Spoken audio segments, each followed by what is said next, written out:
Well, one of the big problems is, and here goes the grenade, Israel. The second you mention the word Israel, the nation Israel, the concept Israel, many in the American press become very defensive.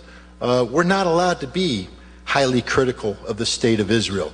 And the other thing we're not allowed to do is discuss the notion that Israel and the notion of Israeli interests may in fact be dictating what America is doing.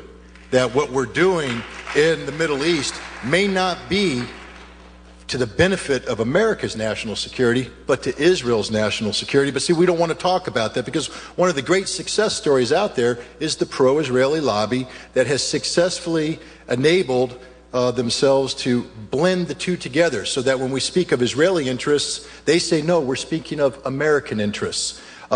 It's interesting that AIPAC and other elements of the Israeli lobby don't have to register as agents of a foreign government. It would be nice if they did, because then we'd know when they're advocating on behalf of Israel or they're advocating on behalf of the United States of America.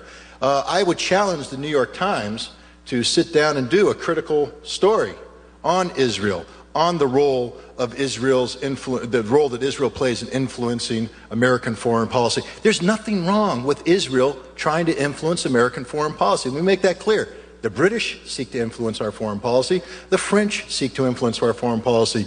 The Saudis seek to influence our foreign policy. The difference is when they do this and they bring American citizens into play, these Americans, once they take the money of a foreign government and they advocate on behalf of that foreign government, they register themselves as an agent of that government so we know where they're coming from. That's all I ask the Israelis to do. Let us know where you're coming from, because stop confusing the American public that Israel's interests are necessarily America's interests. I have to tell you right now, Israel has a viable, valid concern about Hezbollah in southern Lebanon.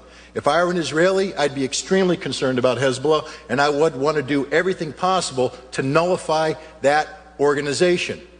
As an American, I will tell you, Hezbollah does not threaten the national security of the United States of America one iota. So we should not be talking about using American military forces to deal with the Hezbollah issue. That is an Israeli problem, and yet you'll see the New York Times, the Washington Post, and other media outlets confusing the issue. They want us to believe that Hezbollah is an American problem. It isn't, ladies and gentlemen. Hezbollah was created 3 years after Israel invaded Lebanon, not 3 years after the United States invaded Lebanon, and Hezbollah's sole purpose was to liberate southern Lebanon from Israeli occupation. I'm not here to condone or sing high praises and virtue for Hezbollah, but I'm here to tell you right now, Hezbollah is not a terrorist organization that threatens the security of the United States of America.